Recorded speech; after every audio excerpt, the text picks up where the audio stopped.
Das globale Festival für die Gecheon-Kultur 2020 rühmt den Shinshi Gecheon.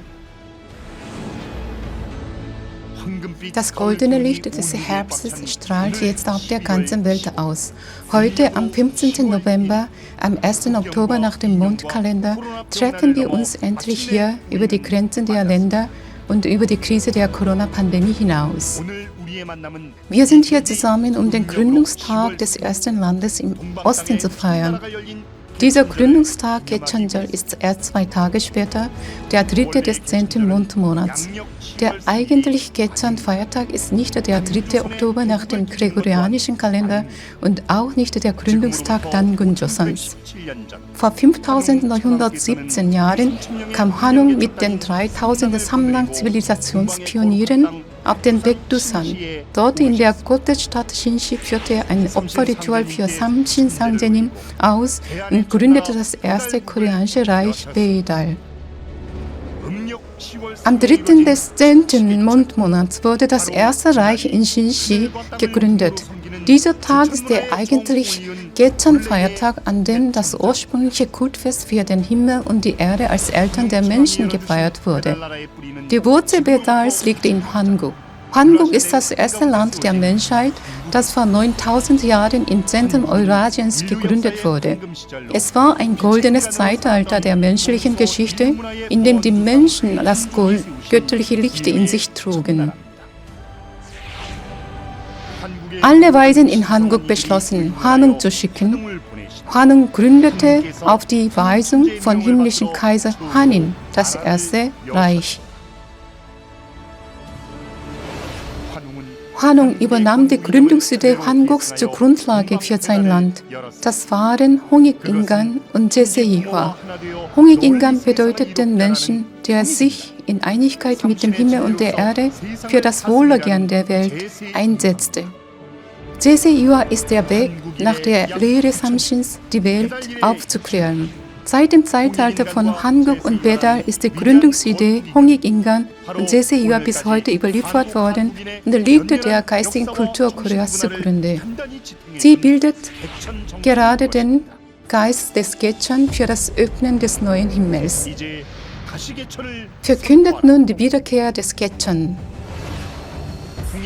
Der Geist des Gecheon floss beim Aufbruch in die moderne Gesellschaft des Ostens in den Osten der Wiederkehr des Gebirg hinein, die die Donghak-Bewegung verkündete.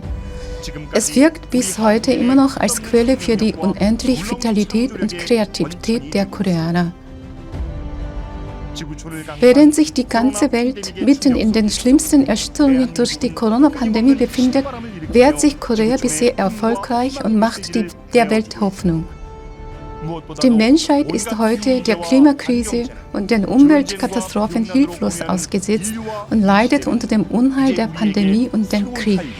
Diese Zeit fordert uns nun zu einer neuen Hallyu, K-Spirit, K-Kultur, K-Geschichte und zu einem neuen Leben heraus, uns im Geist der Wiederkehr des Gecheon für eine neue Welt des Nachhimmels einzusetzen. Der heiße Sommer ist vorüber und alles wird nun reif. Nach dem Zyklus des kosmischen Jahres geht die Welt des Vorhimmels zu Ende. Und es kommt eine neue Welt des Nachhimmels. Wir stehen nun vor dem Aufbruch in eine neue Welt.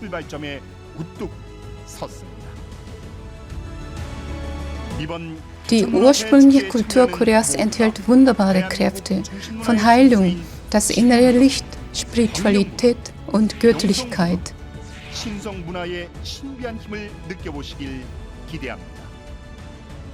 Ich wünsche Ihnen allen Teilnehmern die Essenz dieser Kultur zu erfahren und eine seelische, körperliche Heilung zu finden. Ich hoffe, dass Sie dadurch den Weg eines wahren Hongik-Ingan gehen wird. Im 5917. Jahr, seit der Gründung Shinshi Baedals, im 4353. Jahr nach dem Dangun-Kalender, feiern wir zusammen das Festival für die Gecheon-Kultur.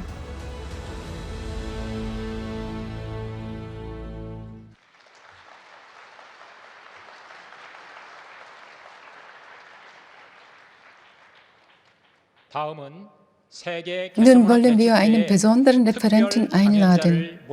Er wird einen Vortrag über die wahre Bedeutung von Shinshi Gecheon und Hongik-Ingan halten. Unser Referent ist Herr An Kyung-jeon, der Vorsitzende vom STB-Fernsehen, der Kommentator für die vollständigen Annotationsversionen des Hwandan-Gogi. Bitte geben Sie ihm einen großen Applaus.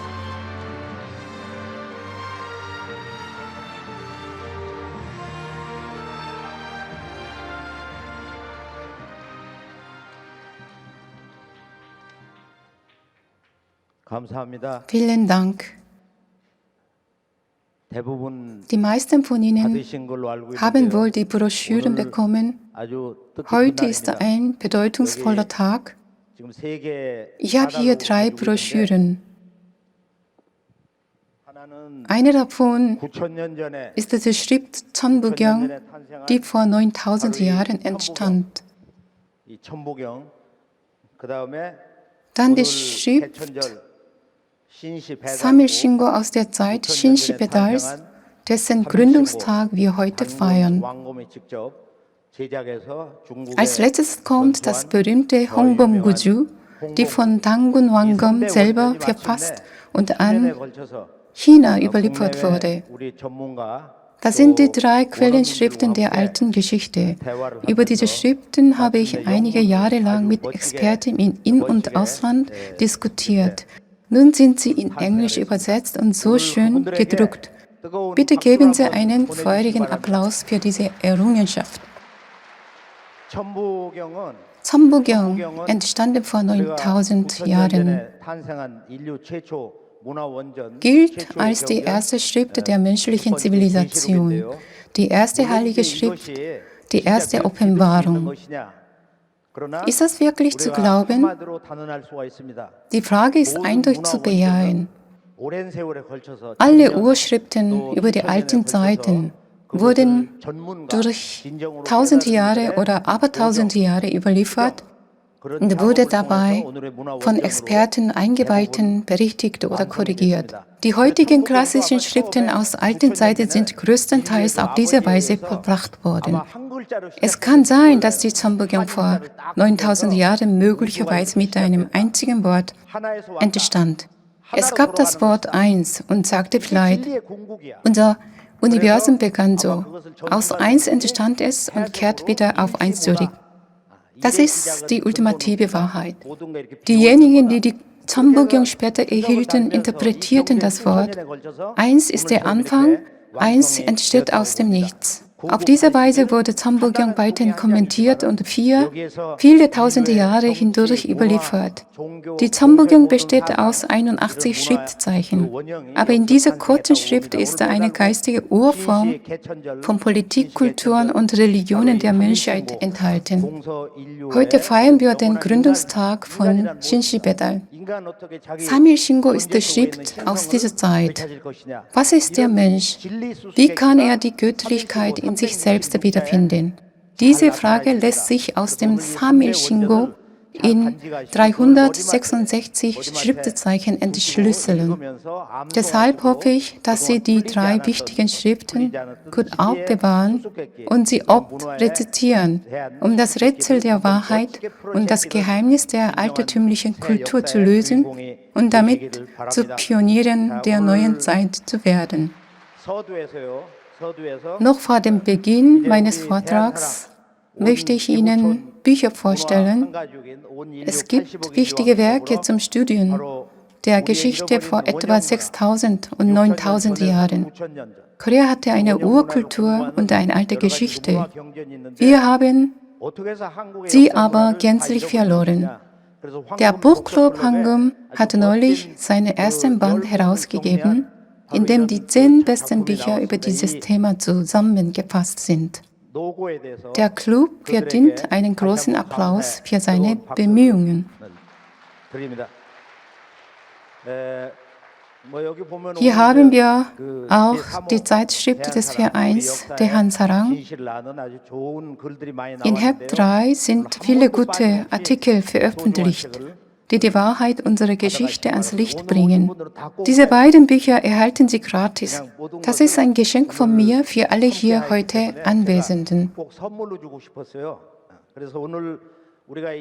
Was ist nun die wahre Botschaft der drei Quellenschriften? Das ist ein himmlischer Impfstoff gegen das Unheil der Krankheit, dem wir gerade ausgeliefert sind. Wenn wir die Botschaft vom ewigen Leben und von der Wahrheit über Himmel, Erde und Menschen richtig verstehen, können wir das gesunde, kräftige Leben gewinnen. Und es gibt eine traditionelle, spirituelle Meditationskultur des Ostens, die schon vor etwa 10.000 Jahren begann. Diese Meditationskultur wollen wir in nächster Zeit zusammen erleben. Ich bedanke mich nochmals bei allen hier Anwesenden. Heute ist ein heiliger Tag, ein sehr fröhlicher Tag. Es ist ein historischer Tag. Wir feiern heute den Gründungstag des ersten Landes im Osten. Vor 5917 Jahren kam Hanung aus Hanguk auf den Berg Cheonsan in das Land des Ostens. Er gründete in diesem Land das erste Reich Pedal. Das ist heute der Gecheon-Feiertag. Ich glaube, wenn wir die tiefe, wahre Bedeutung dieses Gründungstags kennen, werden wir nicht nur Koreaner, sondern auch die Menschen aller Welt tief bewegt und nach dem verlorenen Ursprung der Geschichte und Kultur der Menschheit suchen. Für den Tag heute habe ich mich seit mehr als 30 Jahren vorbereitet. Die Mitglieder des Vereins Daehan-Sarang auch. Die ursprüngliche Form von Politik, Religion sowie Nahrung, Wohnung und Kleidung und aller kulturellen Bereiche wie Musik und Kunst steht im direkten Zusammenhang mit der Gründung Pedals oder mit der Kultur vor dessen Zeit. Daher kann ich diesen Gründungstag als den Mutterleib für die ursprüngliche Kultur des Ostens, den Tag für die Mutter der Zivilisation definieren. Viele Menschen wollen Korea kennenlernen. Sie fragen, was ist das wahre Gesicht Koreas? Das ist nicht herauszufinden. Als ich noch jung war, hatte ich auch die Frage, was ist der Geist der koreanischen Kultur? Was ist ihre Urform? Ich habe sie in einem Begriff aus 4 Wörtern gefunden. Raten Sie mal, was das ist. Das verkörpert den Gründungsgeist des Landes Hanguk und dessen Regierungsprinzip. Das ist Hongik-Ingan. Hongik-Ingan.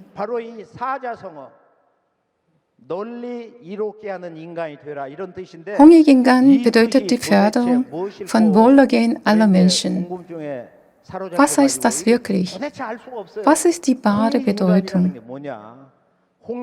Das ist ein Begriff, in dem die Archetypen der vergessenen alten Geschichte des Ostens und der Urgeschichte der Menschheit aufzufinden sind.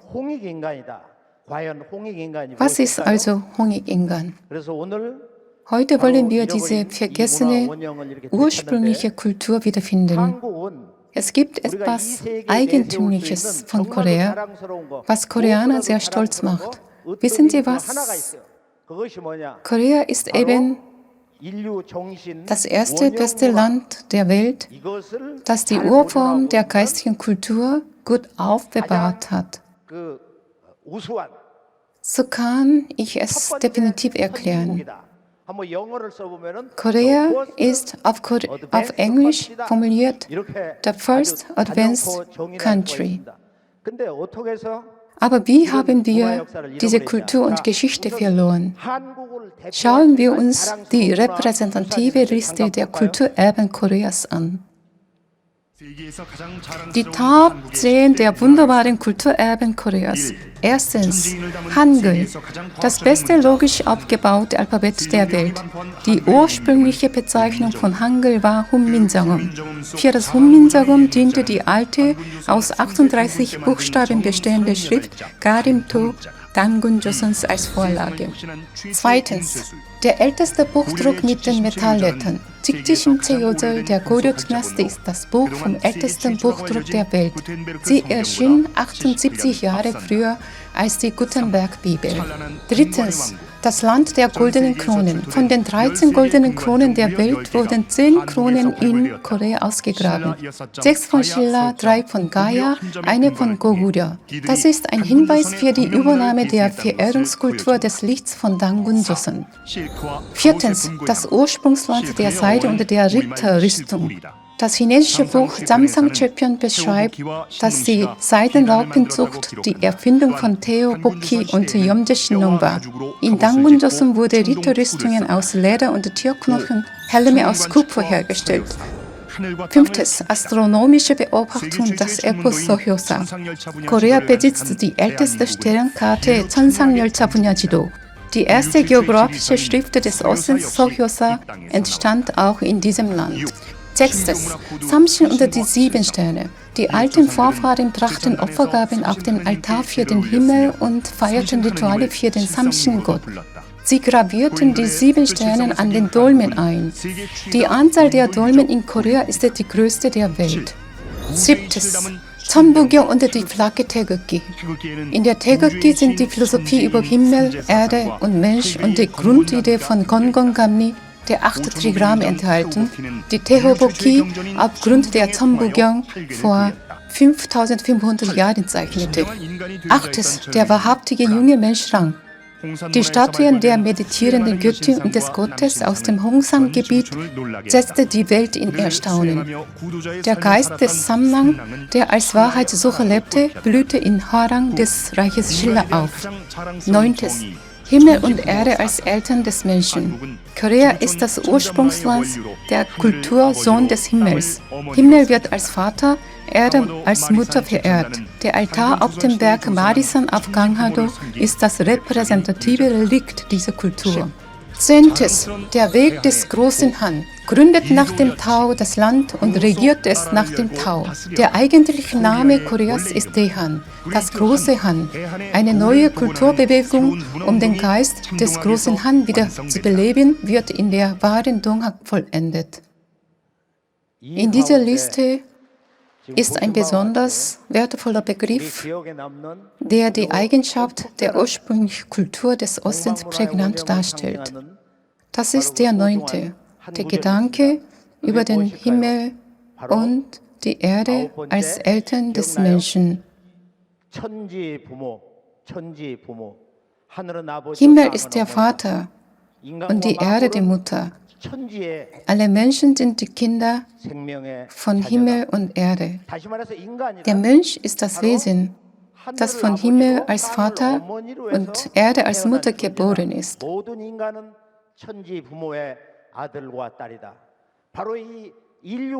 Aber da die Menschen den Geist dieser ursprünglichen Kultur, den kulturellen Archetyp verloren haben, zerstören sie die Natur immer mehr.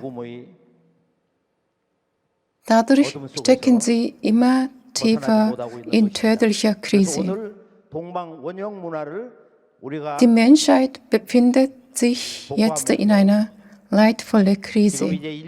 Die Weisheit, die Naturzerstörung, den Klimawandel und das Unheil der Pandemie zu überwinden, findet sich im Weg des Himmels und der Erde als Eltern des Menschen. Himmel und Erde sind die Eltern des ewigen Lebens. In diesem Weg lebt der Mensch in Einigkeit mit Himmel und Erde.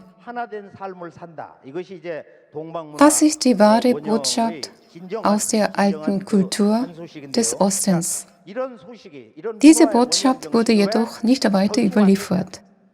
Die Koreaner wissen auch nicht davon, Warum? Der Grund liegt in einer Tragödie der Geschichte Koreas. Es gab tragische Ereignisse, die die alte Geschichte vernichteten. Lass uns einen Überblick darüber verschaffen. Wie wurde die koreanische Geschichte verfälscht? Korea war ein Vasallenstaat von China. Ab dem US-China-Gipfel 2017 sagte der Xi Jinping dies zu Präsident Trump. Sie können auch in den Geschichtsbüchern vieler Länder herausfinden. Korea war früher eine chinesische Kolonie oder der Süden Koreas war einst eine japanische Kolonie. Was ist die Hauptursache für solch ein verzerrtes Bild Koreas? In 668 fiel die Armee der Tang-Dynastie Chinas in Pjöngjang ein und verbrannte zahlreiche historische Bücher. Während des Imsenkrieges verbrannte die japanische Armee wertvolle historische Materialien und kulturelle Relikte Koreas oder nahm sie nach Japan. Ende des 19. Jahrhunderts erhob sich 3 Millionen Donghak-Anhänger zur Revolution auf dem Land. Das japanische Militär schlachtete unzählige Donghak-Bauernsoldaten brutal ab und niedertrampelte die Hoffnungen ihrer Gebiok-Bewegung. Nachdem Japan in 1910 die Souveränität Koreas beraubt hatte, ließ der erste japanische Generalgouverneur Terauchi Masatake mehr als 200.000 Bücher über koreanische Geschichte und Kultur plündern und auf dem Berg Namsan in Seoul verbrennen. Er plünderte noch etwa 18.000 alte wertvolle Schriften und errichtete mit diesen Büchern in Japan seine private Bibliothek. Die japanische Kolonialregierung in Joseon sammelte noch mehrmals unter Aufgebot aller Kräfte 100.000 Bücher. Sie verbrannten sie oder brachte sie nach Japan. Inmitten dessen leitete die Kolonialregierung selbst das Umschreiben der Geschichte Koreas und übernahm die Publikation. Dazu gründete sie den Verband der Zusammenstellung der Geschichte Joseons und gab als Ergebnis das 35-bändige Geschichte von Joseon heraus. Im Abschnitt Alte Geschichte dieses Buches steht: Korea ist seit der Antike eine Kolonie Chinas. Der Süden der koreanischen Halbinsel war einst eine japanische Kolonie namens Imna. Die große Wurzel der koreanischen Geschichte Hanguk Bedal Dangun Joseon wurde als Mythos abgewertet, womit die Urgeschichte Koreas völlig verschwand. Nach der Befreiung von Japan wurden die koreanischen Geschichtsbücher erneut von den Historikern Koreas geschrieben. Aber in der Auffassung der Geschichte von Joseon aus der japanischen Kolonialzeit, die Koreaner haben diese Lumpengeschichte von Generation zu Generation wie Papagei studiert, auswendig gelernt und nachgeplappert. Die Geschichtsbücher auf der Welt zeigen die koreanische Geschichte in solchem verzerrten Bild. Es ist nun die Zeit der Berichtigung. Basierend auf dem Geist des Hongik Ingan, der vor 9000 Jahren von Hanguk überliefert worden ist, wollen wir eine neue Welt schaffen, in der die ganze Menschheit eins wird. Sie haben wohl viel von diesem kurzen Film mitgenommen.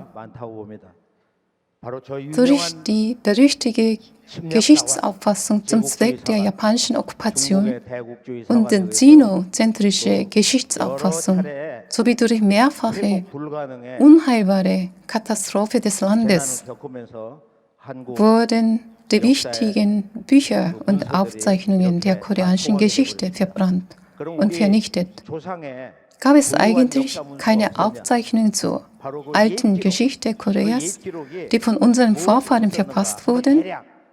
Wie wir es auf der Liste sehen, existierten viele erstaunliche Bücher über die alte Geschichte in jedem Zeitalter von Dangun Joseon, Goguryeo, Baekje, Silla bis zur Joseon-Dynastie. Diese Bücher, die in der Bibliothek Gyeojang-gak des Königspalastes Changdeok-gung aufbewahrt waren, wurde von einer einzigen Person namens Terauchi Masatake beschlagnahmt. Dadurch wurde der Geist der koreanischen Kultur, die Seele der Kultur Koreas, völlig zerstört. Es gibt aber ein Buch, die wichtigsten Inhalte der alten Aufzeichnungen zusammenträgt. In 1911, also ein Jahr nach dem Untergang der Joseon-Dynastie, wurde dieses Buch veröffentlicht. Das ist Hwandangogi. Die japanische Kolonialherrschaft gab das 35-bändige Buch Geschichte von Joseon heraus, in dem die koreanische Geschichte verzerrt wurde. Die akademischen Historiker Koreas haben das Geschichtsbuch Koreas geschrieben. Das ist aber nichts anderes als eine Zusammenfassung des ersten Bandes in Geschichte von Joseon. Diese Geschichte haben die Koreaner von Generation zu Generation gelernt. Dadurch haben wir die Wurzel der Geschichte unseres Landes gänzlich verloren.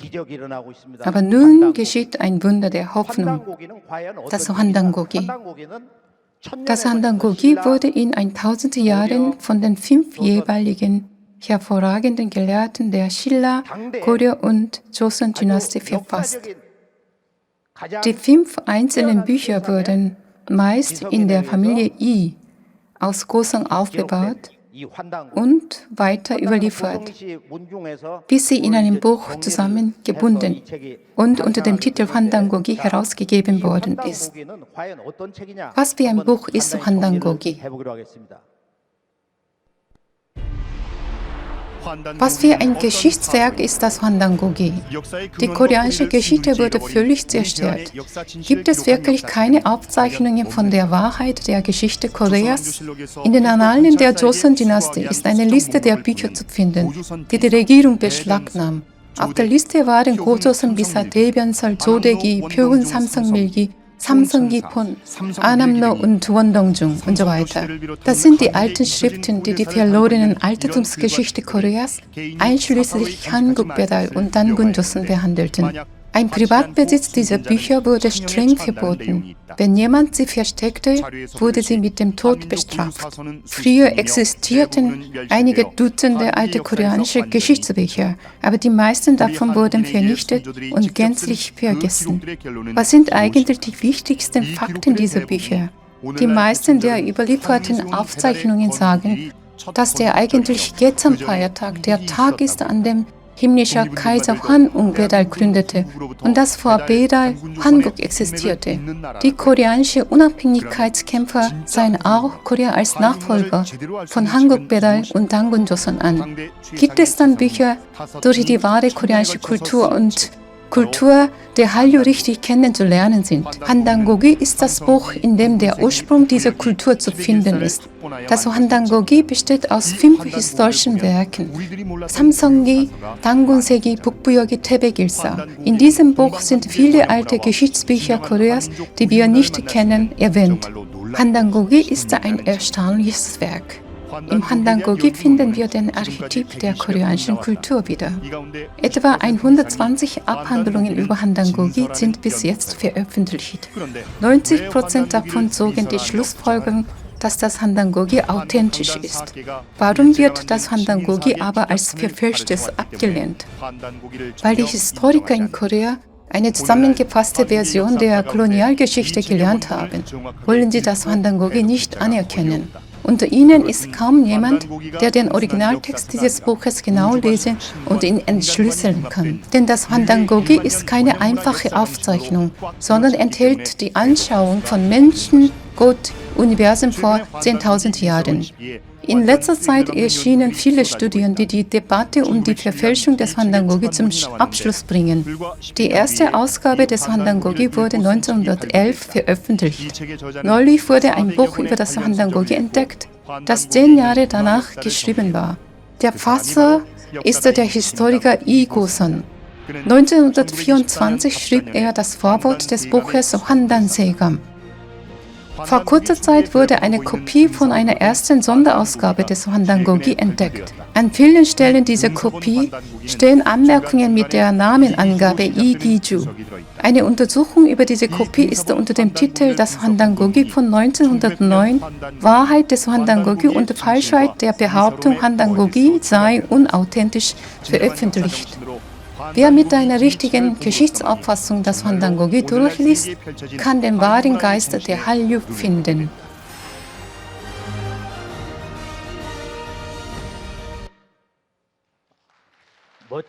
Das ist wirklich eine wunderbare, erstaunliche Geschichte. Was für ein Buch ist Handangogi? Ich kann hunderte verschiedene Definitionen des Handangogi vorstellen.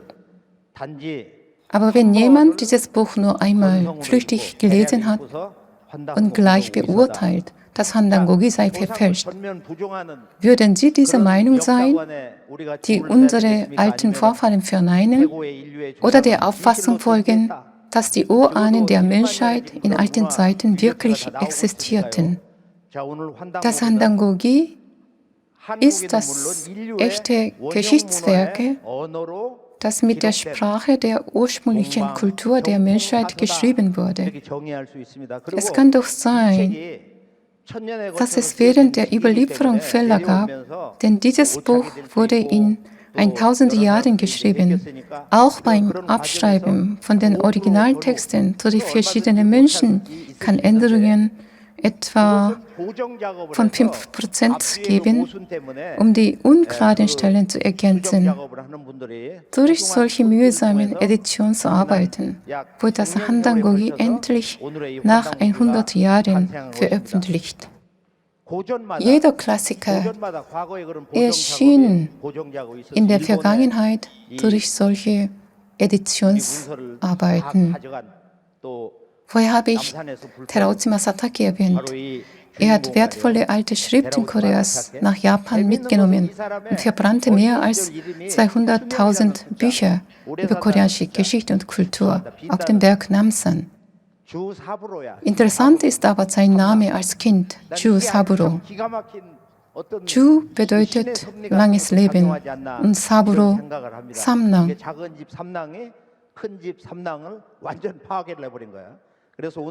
Wir sollten das Handangogi etwa 10 Jahre studieren, um die Grundlage dieses Buches zu verstehen. Um das Ganze des Buches zu verstehen, sollten wir uns damit mehr als 30 Jahren beschäftigen. Denn das Handangogi lässt sich mit dem gegenwärtigen wissenschaftlichen Wissen schwer erläutern. Ich frage mich, gibt es in Korea einen Historiker, der den Text des Handangogi genau entschlüsseln kann? Wir alle, ob Disziplinhistoriker, Kolonialhistoriker oder Nationalhistoriker in Korea, gehören zu einer Gemeinschaft und sind eine Familie. Wir sollten aus positiver Sicht die Aufzeichnung unserer Vorfahren lesen, wie sie geschrieben worden sind. Was ist der Kern, der durch das Handangogi sowie die vorangehenden alten Aufzeichnungen durchzieht? Das ist Hwan, das Licht des Universums. Das Universum des Menschen ist mit dem hellen Licht erfüllt. Ich bin Hwan. Du bist auch Hwan. Wir sind alle Hwan. Der Mensch an sich ist das Licht des Universums. Der Mensch ist das lebendige Universum. Alle Menschen sind das lebendige Universum selbst. Deshalb ist es das Ziel des menschlichen Lebens, ein Land von Hwan zu gründen. Das ist auch das höchste Ziel der Geschichte. Was ist die endgültige Schlussfolgerung aller 10.000 Büchern auf der Welt, egal welche Religion man hat? Alles kommt auf die Bedeutung das Land von Han. Der Satz, das Land, das von unserem Han-Volk gegründet wurde, steht am Anfang des Samsung-gi. Dieses Buch verfasste Won Chon-sok. Er lehrte König Taejong vor seiner Thronbesteigung. Dieser König war der Vater von König Sejong, dem Erfinder des Hangul. Won Chon-sok schrieb in seinem Buch, dass es vor 9000 Jahren das Land Hwanguk gab. Das Volk Hwan wurde von einem König geführt. Dieser König wurde Hwang bezeichnet. Es gab ein Zeitalter der 3 himmlischen Kaiser. Das Licht des Universums hat 3 Göttlichkeiten, Samshin, in sich. Das Zeitalter in dem die drei Göttlichkeiten sich in der Geschichte manifestierten, war das Zeitalter der drei himmlischen Kaiser. Diese drei Kaiser waren Hwanin von Hanguk, Hanung von Bedal, Hwangom Dangun von Dangun Joseon.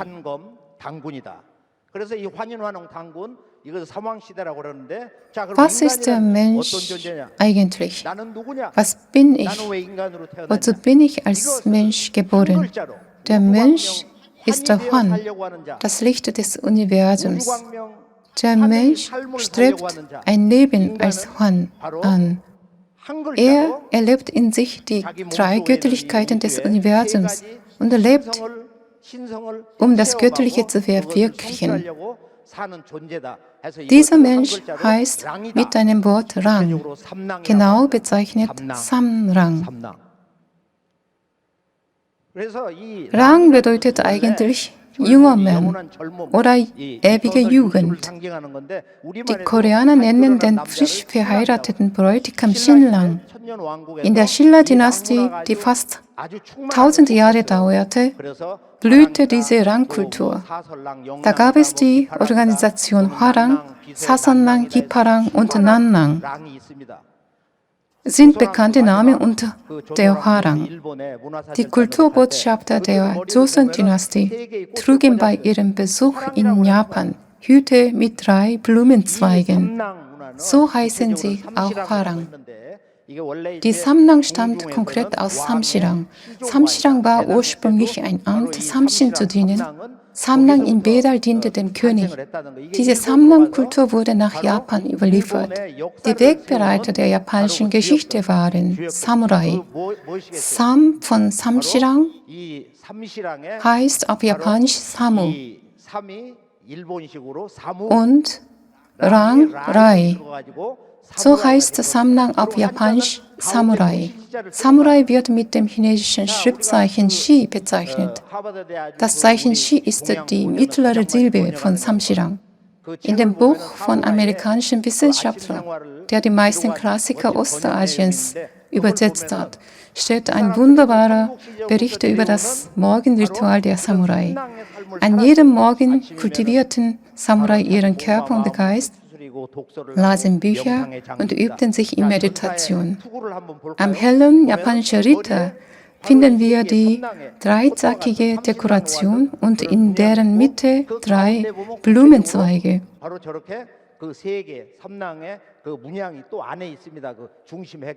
An den beiden des Helms ist das Symbol der 7 Sterne. Samrang wirkte immer mit den 7 Sternen als Einheit zwischen Yin und Yang. Denn Samrang kommen als Mensch von den 7 Sternen her und kehren mit dem Tod wieder in die 7 Sterne zurück. Die 7 Sterne sind die Sterne Samshin Sangdenims, des Gottes des Universums, der im Osten durch die Kultfeste für den Himmel verehrt worden ist. Diese 7 Sterne sind in der Samrang-Kultur als Ursprung des Lebens und auch als Ziel des Lebens erkannt worden. Was ist der Mensch? Den Urgrund des Menschen finden wir in der Schrift Cheonbukyeong, die der himmlische Kaiser Hwanung aus Hanguk mitbrachte. Die Cheonbukyeong beginnt so: 1 ist der Anfang, aus dem Nichts entsteht 1. Der Text Cheonbukyeong ist ganz kurz. Lasst uns zusammen die Cheonbukyeong lesen.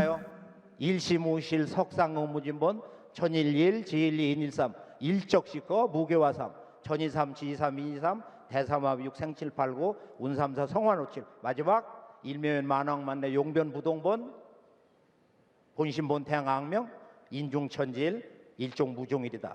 자, 1 ist der Anfang. Aus 1 entstand das ganze Universum.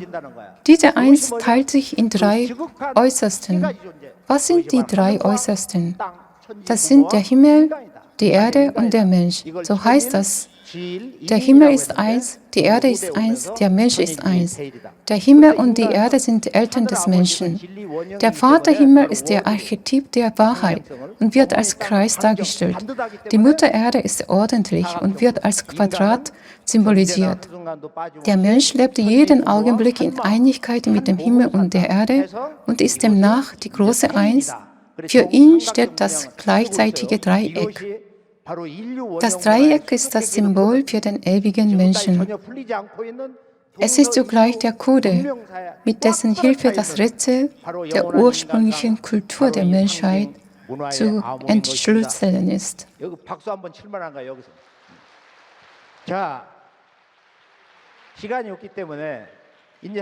Der Himmel ist eins, die Erde ist eins, der Mensch ist eins. Der Mensch kann die große Eins sein, wenn er in Einigkeit mit dem Himmel und der Erde lebt und mit dem Himmel und der Erde eins wird. Der Mensch ist eins, die Erde ist eins, die große Eins. Das heißt mit anderen Worten, Han Dan Han, für das Licht des Himmels, das Licht der Erde, das Licht im Himmel. Han, das Licht im Menschen, hat das ewige Leben des Himmels und der Erde, deren Göttlichkeit und Weisheit inne. Daher sind alle Menschen die Kinder des Himmels und der Erde und die großen Eins. Der Name unseres Landes Korea ist falsch. Dieser Name geht auf Goguryeo und Goryeo zurück. Sie erinnern sich an den Jubel der Roten Teufel bei der Fußball-Weltmeisterschaft. Daehanmin국. Daehan heißt großes Han. Han ist die Grundlage, der Kern und das Licht. Und wir alle sind die großen Hans. Die Menschen verkörpern die Weisheit des Himmels und der Erde. Sie sind die großen Hans, die den Willen und Traum des Vaters Himmel und der Mutter Erde erfüllen. Angesichts des Götzenfeiertags sollten wir die drei ewigen Göttlichkeiten des Universums in uns wieder erwecken und damit als Samnang unser Leben führen. Lass uns nun auf der Welt verbreitete Samnang-Kultur kurz anschauen. In Japan gibt es einen Tempel für Shilla-Myongshin und denjenigen, der in diesem Tempel die Zeremonie der Volljährigkeit abgehalten hat, nennt man Shilla Saburo. In den japanischen Familien ist es üblich, den dritten Sohn als Saburo zu benennen. Schauen wir nach China. Bango wird als ein Oran in China verehrt. Im Landkreis Gwangdo gibt es einen Schrein für Bango. Dort ist Bango als Bango Samnang aufgezeichnet. Nun gehen wir nach Trupan im westlichen China. In Trupan gibt es eine Grabmalerei, die Theoboki vor 5500 Jahren darstellt. Er zeichnete 8 Trigramme und auch der Urheber der Taegukgi. Die chinesischen Wissenschaftler erklären seine Herkunft nicht aus den Han-Chinesen, sondern aus Osten. Im mittleren Bild, das ich fotografiert habe, finden wir die Ursymbole Kreis, Quadrat und Dreieck, die den Himmel und die Erde und den Menschen symbolisieren. Sie sehen ein wunderbar symmetrisches Dreieck an den Brüsten zwischen den beiden, darunter auf der rechten Seite und die 7 Sterne und oberhalb von diesen der Polarstern. Der untere Teil von beiden, der wie ein Schlangenleib aussieht, stellt in dreifarbiger Form die Einigkeit des menschlichen Körpers mit dem Himmel und der Erde dar. Diese Form sieht der DNA-Struktur des Menschen ähnlich. In Afrika verwenden viele Stämme auch die Symbolmuster von Samshin und den 7 Sternen. Der Kopf einer Maske ist mit diesen Symbolmustern verziert. Ägypten gilt als ein sehr mächtiges Land dieser Samnang-Kultur auf der Welt. Die Pyramiden beweisen das. Warum hat die Pyramide das gleichzeitige Dreieck als Grundfläche? Die Mumie des Pharaonen Ramses I. ist voller Symbole von Samshin und 7 Sternen. Eine betende Priesterin auf dem Bild hält das Sistrum in der Hand. Es ist mit der Symbolzahl 3 gebaut. Solche Symbole sind weltweit verbreitet. Nun kommen wir zurück nach Korea. Im mittleren Süden Koreas war die Gaya-Konföderation. In einer Fundstätte Gayas wurde ein Grab entdeckt, in dem ein König Gayas auf den Äxten in 7 Reihen lag. Axt symbolisierte die königliche Autorität. In Hwanghae-do liegt das Anak-Grab. Ein Wandbild in diesem Grab beschreibt eine Prozession eines Hochadeligen in Begleitung von vielen Männern in 3 Reihen. Vorne in jeder Reihe kommen 7 Pferde. Die feierliche Fahne der Prozessionsleiters hat eine 3-stufige Verzierung. In der Mandschurai können wir die bekannte Mausoleum des Generals besichtigen. Das ist ein Ideal an die Kultur des Samshin und der 7 Sterne. Am Fundament des Grabmals stehen 3 große Steinblöcke wie an einem Dolmen. Das Grabmal hat auch die Form einer 7-stufigen Pyramide. Welches Leben sollte der Mensch führen? Wie können wir den Tod der Natur und den Tod des Menschen überwinden? Die Experten warnen davor, dass uns eine viel stärkere und schlimmere Krankheit heimsuchen wird. Allein mit dem Impfstoff ist die Pandemie nicht vollständig zu überstehen. Dazu müssen wir unseren geistigen Ursprung wiederherstellen. Nun ist die Zeit für alle Menschen, sich als die Verkörperung der Wahrheit des Himmels und der Erde zu erheben. Es gibt ein Lied für diese Seele der koreanischen Kultur. Das ist das berühmte Arirang. Das Vokal A vom Wort Arirang ist eine natürliche Laut des Lebens. Das ist eine Laut nach Gottheit, dem Gott des Himmels. Rang von Arirang bedeutet ein Leben mit der Gottheit zusammen im Licht des Universums. Ein Leben mit dem Schöpfer des Universums, mit dem Herrscher des Himmels und der Erde, Samshin Sangje님 zusammen.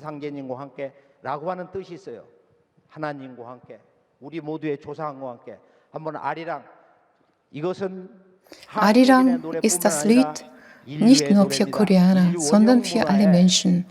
Aus diesem Lied ist ein Rätsel der ursprünglichen Kultur der Menschheit zu entschlüsseln. Wir sollten alle Arirang dieser Zeit werden. Wir sind alle die wahren Kinder von Vater Himmel und Mutter Erde, die großen Hans. Mit der Einstellung, in uns diesen erhabenen Menschen wieder zu erwecken, singen wir alle zusammen Arirang. 아리랑 아리랑 아라리요 아리랑 고개로 넘어간다 나를 버리고 가시는 님은 심리도 못 가서 발병 난다 아리랑 아리랑 아라리요 아리랑 고개를 넘어간다 Wir alle finden uns gerade in Richtung des Arirang-Passes. Was ist dieser Arirang-Pass, den wir als letztes zu überqueren haben? Die Krise. Wir gehen in die schlimmste Krise der Menschheitsgeschichte. Über diese Krise, die Überwindung der Krise durch eine göttliche Erfahrung als Kinder des Himmels und der Erde, möchte ich noch eine Weile später sprechen. Vielen Dank.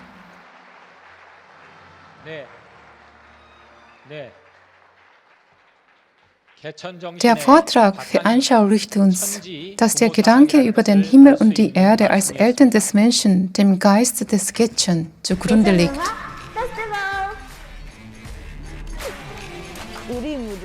우리 모두 함께해요. Venez nous rencontrer. 함께해요. 함께해요.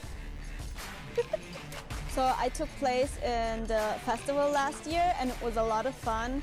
And this year we're gonna do it again. I really hope you guys are gonna watch it and have fun watching it. And yeah, just have fun with us.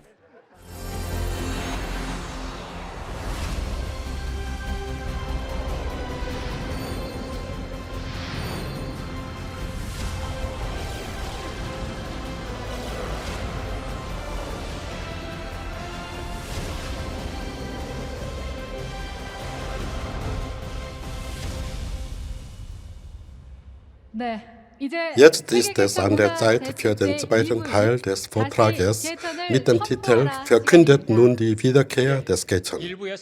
In Teil 1 haben wir uns mit der Bedeutung von Shinshi-Getchen befasst. In der Ära der neuen Normalität von Covid-19 werden wir wieder von Herrn An경전 hören, warum wir wieder auf Getchen achten sollten. 큰 박수로 맞이해 주시기 바랍니다.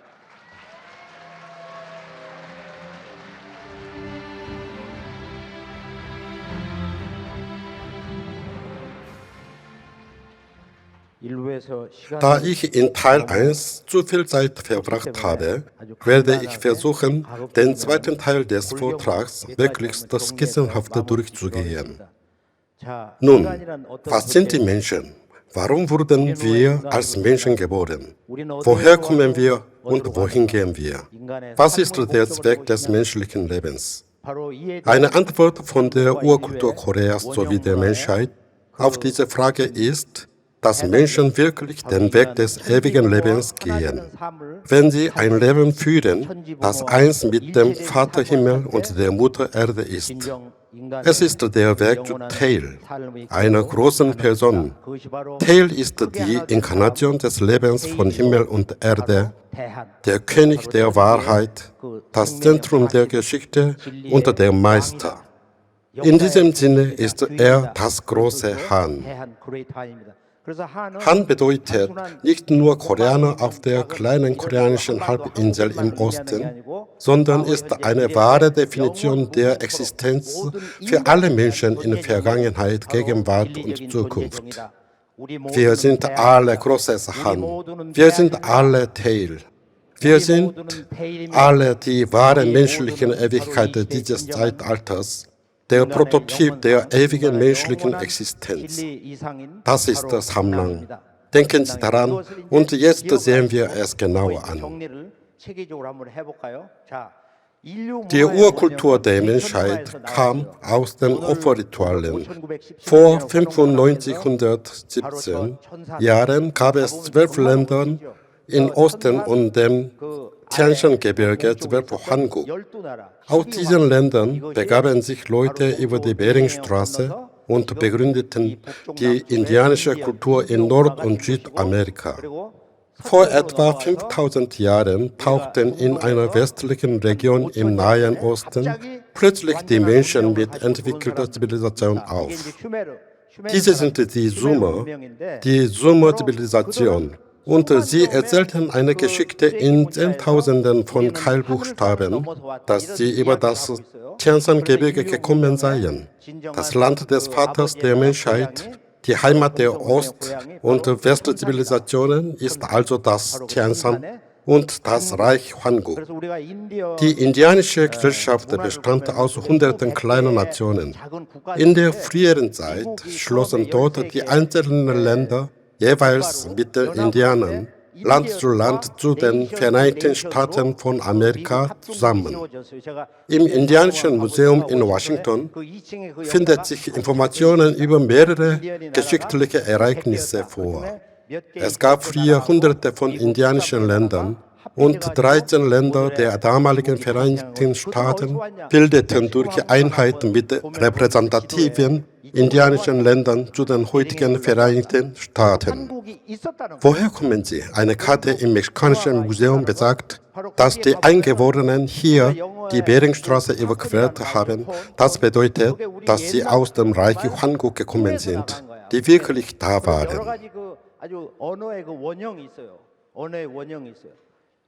Was haben wir in der menschlichen Kultur zuerst gelernt? Vater Himmel und Mutter Erde. Sie lernten Himmel und Erde aus Eltern des Menschen. Aber dies ist in der lärmenhaften Welt schwer zu lernen. Es geschieht am besten im heiligen Land Sodo.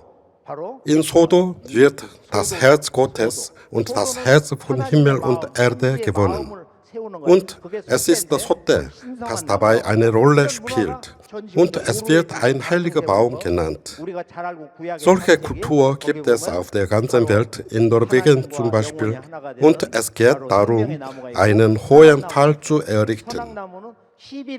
Das Studium über den Himmel und Erde als Eltern ist das, was wir in der ursprünglichen Form der Sodo-Kultur finden können.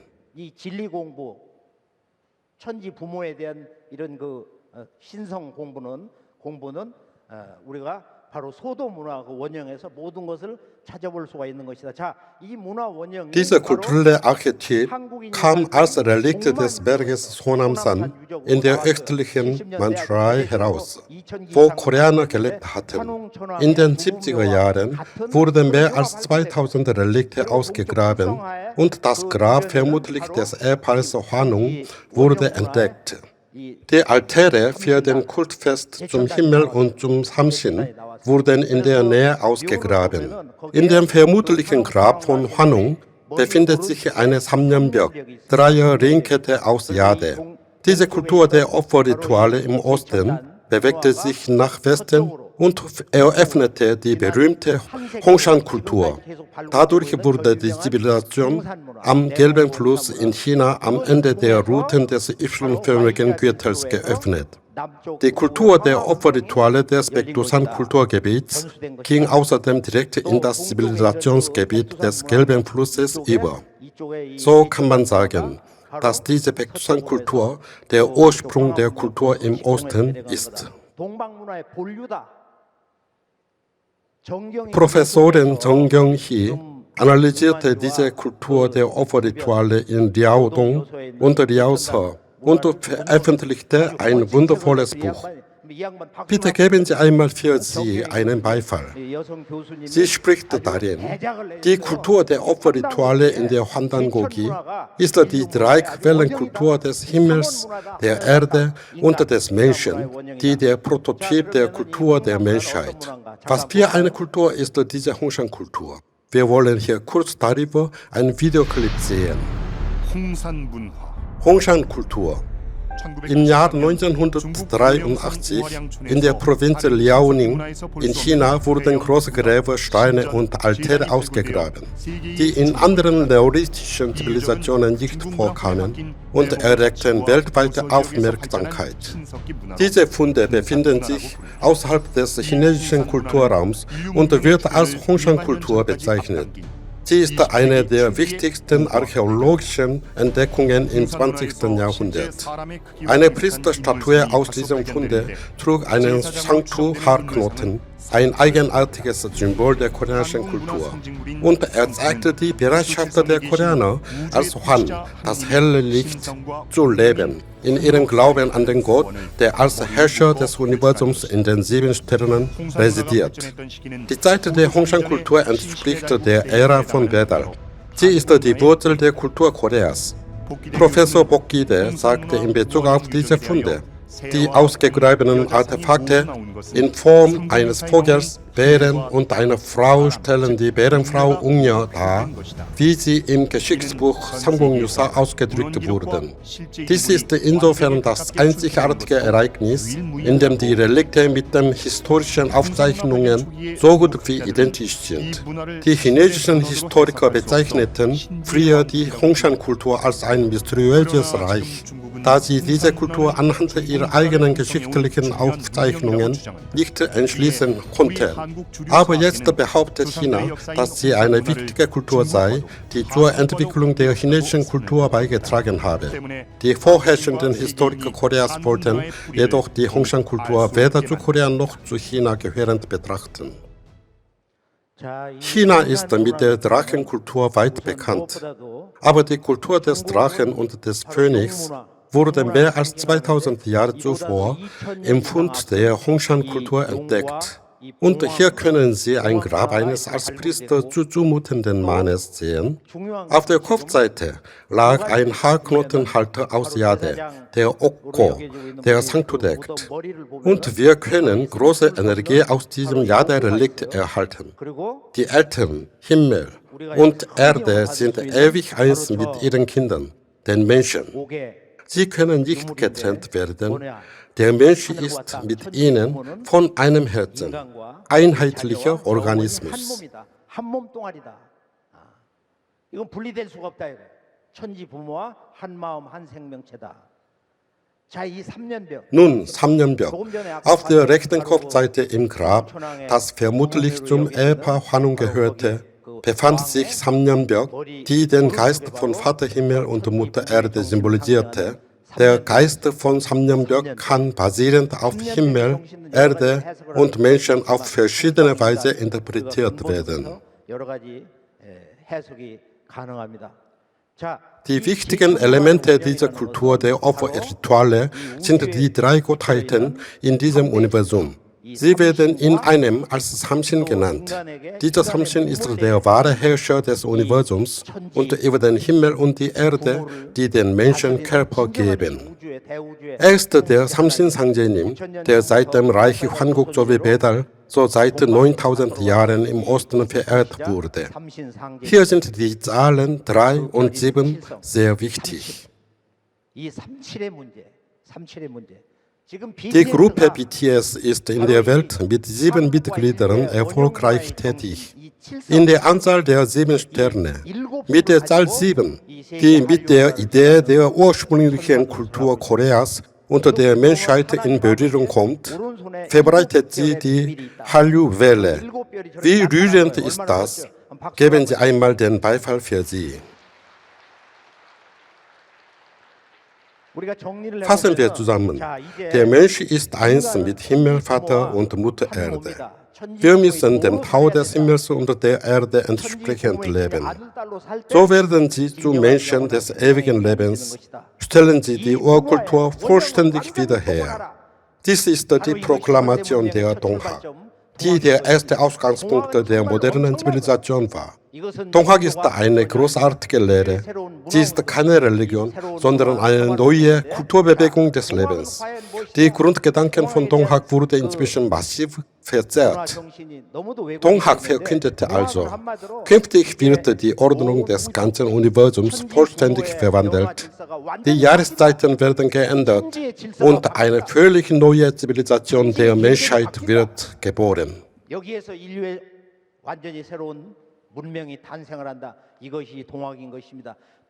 Aber was ist der Donghak? Nun sehen wir eine kurze Zusammenfassung von der Donghak im Videoclip an. Am 4. April im 1860, ein historisches Ereignis fand in Gyeongju in Joseon statt. Ich bin der, den man Sangje nennt. Erkennst du den Sangje nicht? Wenn du meinen spirituellen Talisman empfängst und Menschen vor der Krankheit rettest, wenn du mit meinem Mantra die Menschen dazu bringst, mir zu dienen, dann wirst du mit der Ehre lange leben. Wie einst der Gelehrte Kim Jong-sul gesagt hat, ist der Donghak die Wiederherstellung des nationalen Geistes und eine wunderbare Wiederbelebung der spirituellen Kräfte. Choi Soo-un, ein unbekannter Wahrheitssucher, empfang die Offenbarung des Herrn des Himmels. Shicheonju Johajang Yongse-Bulmang Mansaji. Soo-un proklamierte auf himmlische Weisung die Eröffnung der Zeit von Shicheonju, in der die Menschen dem Herrn des Himmels dienen. Sangjenim ist der Herr, den die Menschen seit 9000 Jahren im Osten und Westen durch Opferrituale an den Himmel verehrten. Die Wiederherstellung der spirituellen Kultur beginnt gerade mit der Donghak. Die zweite Botschaft der Donghak ist, die Menschheit wird schließlich die mysteriöse Krankheit, die 3 Jahre lang die ganze Welt durchfegen wird, überwinden und damit wird ein neues Zeitalter beginnen. Die Vision und Hoffnung der zahlreichen Donghak-Anhänger gegen die korrupte Regierung der Joseon-Dynastie und gegen die Eingriffe der fremden Mächte im Jahre 1894 wurden brutal niedergeschlagen. Aber das war nicht sein endgültiges Ende. Heutzutage streben die Praktizierenden der wahren Donghak unablässig, um die Verfälschung der koreanischen Geschichte zu berichtigen und die verlorene archetypische Kultur des Ostens wiederherzustellen. Sie widmen sich damit auch der kulturellen Bewegung, den Weg eines wahren Hongik-Ingan und Samrang zu gehen.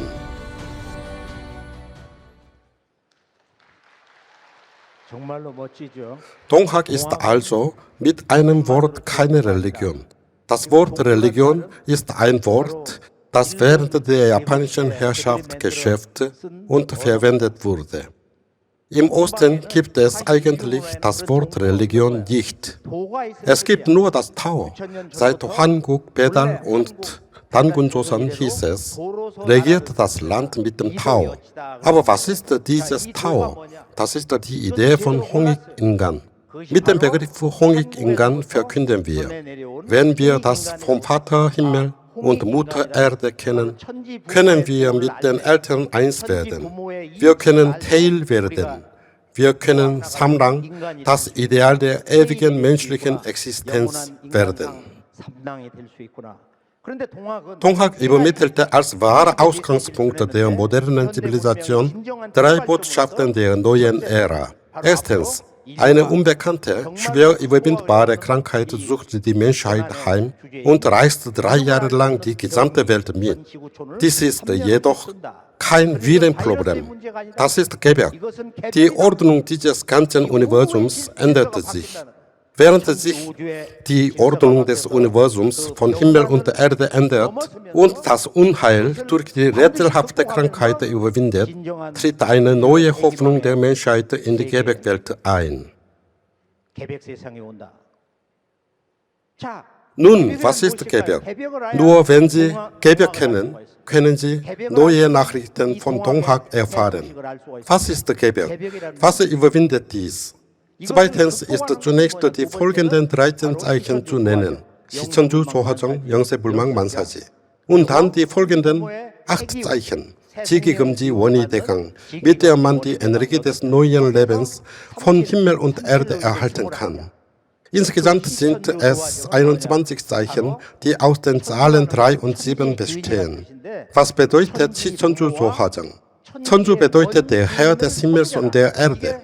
Und die wahre Bedeutung von Shichonju ist, diene dem Himmel und der Erde als Eltern sowie ihren Herren. Der Herr des Himmels, eine reine Personalität, die Natur und der Vater Himmel und die Mutter Erde.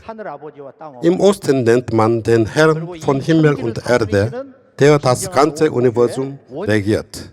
Samshin-Sangje. Donghak proklamierte in 1860, vor 160 Jahren. Wir müssen Sangje durch die Kultur der Opferrituale begegnen. Sangje gibt ihnen direkt himmlische Weisung. Die Ordnung des ganzen Universums ändert sich. Man muss den Gebirg erkennen und man muss in Gebirg wach sein. Und zum Dritten, Donghak erklärte die Wiederherstellung des Tao, das den Menschen mit dem Himmel und der Erde eins werden lässt. Es ist auch das Tao des Gebirgs, das die Welt der neuen Natur, der neuen Kultur sowie des neuen Menschenlebens öffnet. Dieses Tao des Mugok ist der Weg, der eine neue zivilisierte Welt schafft, die künftig 50.000 Jahre dauern wird. Dies sind die 3 Proklamationen von Donghak. Was ist die Schlussfolgerung? Sie müssen also den Gebirg kennen. Der Gebirg geschah zuerst vor 50.000 Jahren und wird bald nochmals geschehen und dann 50.000 Jahre dauern. Du bist der Erste in 50.000 Jahren seit dem Gebirg. Mit dem Tao des Mugok gewinnst du das Schicksal, das 50.000 Jahre dauern wird. In der wahren Donghak, die die Donghak geerbt hat, spricht man von Gebirg des Vorhimmels und Nachhimmels. 8 Milliarden Menschen in der Welt leben jetzt in der Mitte der Zeit vom Gebirg, der von der Welt des Vorhimmels zu der des Nachhimmels überführt. Sowohl der Klimawandel, die Umweltkatastrophe und alle Arten menschlicher Nöte, die in der Welt auftreten, als auch die zurzeit anhaltende Pandemie, sind die Ereignisse inmitten der Zeitstroms des Herbstgebirgs. 대세에서 일어나고 있는 사건들이다. So eröffnete Donghak uns den Weg zur Gebirgskultur, die ein neues Tau, das Tau von Vater Himmel und Mutter Erde, verwirklicht. Bis jetzt gab es keine Heiligen, die bekannt gaben, dass die Ordnung des Universums sich ändere, dass man das Tau des Gebirgs erkennen und immer wach sein müsse. Jetzt müssen wir uns auf die Welt des Nachhimmels vorbereiten und in Wachsamkeit ihr entgegenkommen, so dass wir die zukünftige schreckliche Krankheit, von der gerade die Donghak erklärte, überwinden.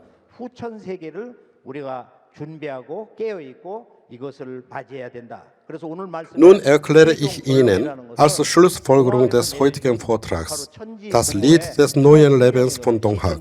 Ich rezitiere es hier noch einmal. 시천주 조화정 영세불망 만사지 지기금지 원이대강. Dieses Mantra bezieht sich auf den Gebirg des Himmels und der Erde. Der Gebirg ist eine Verkürzung von dem Ausdruck von der Himmel öffnet sich und die Erde öffnet sich.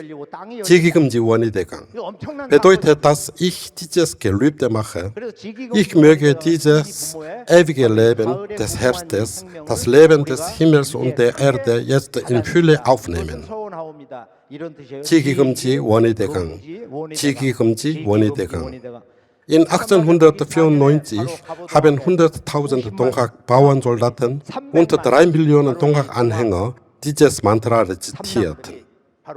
시천주 조화정 영세불망 만사지 지기금지 원이대강.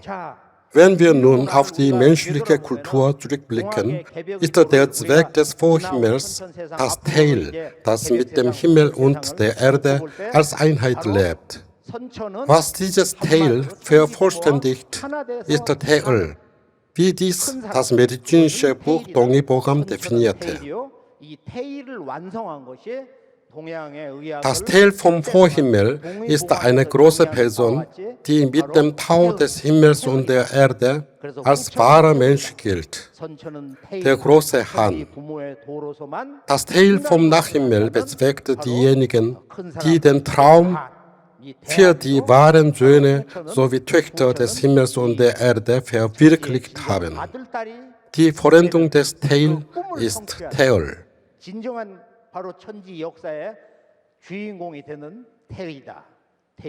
태일의 완성이 태을이다.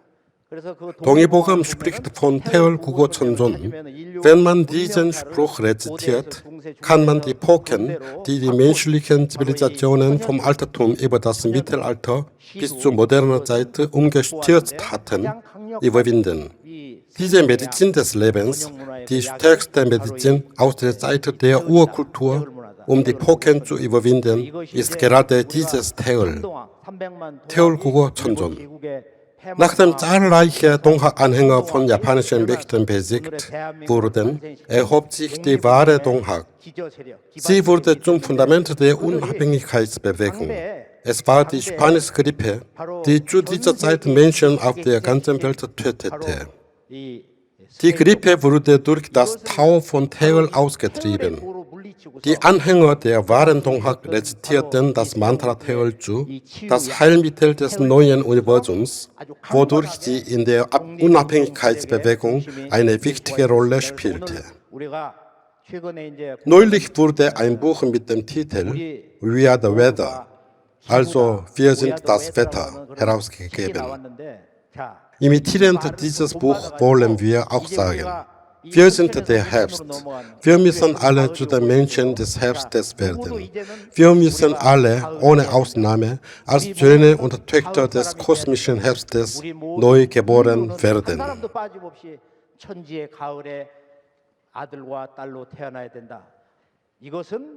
Es handelt sich hier um das ewige zentrale Thema in der Kultur des Vorhimmels, Teil. Teil ist Sohn und Tochter des Himmels und der Erde.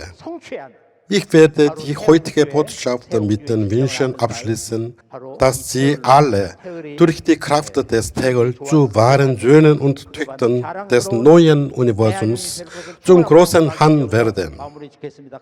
Vielen Dank.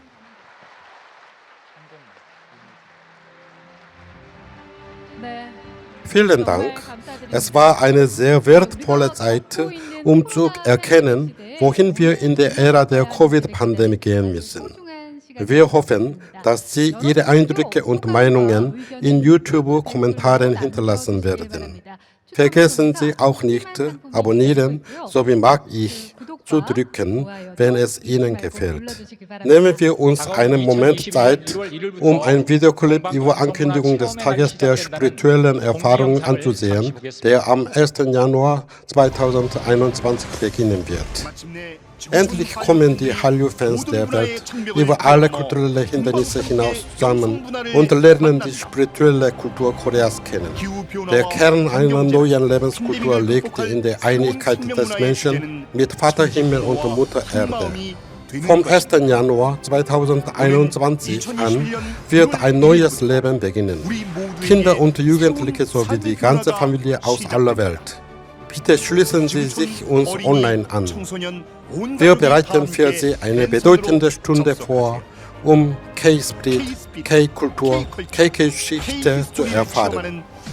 Bei der ursprünglichen örtlichen Meditationsübung mit dem Mantra, das in sich die Energie zur wahren Heilung enthält, können wir das kommende Unheil der Krankheit überwinden. Ich hoffe aufrichtig, dass wir alle das Licht in uns entdecken und als Menschen des Lichts, als Hongik-Ingan von Neuem geboren werden, um die ganze Welt dann zu erhellen.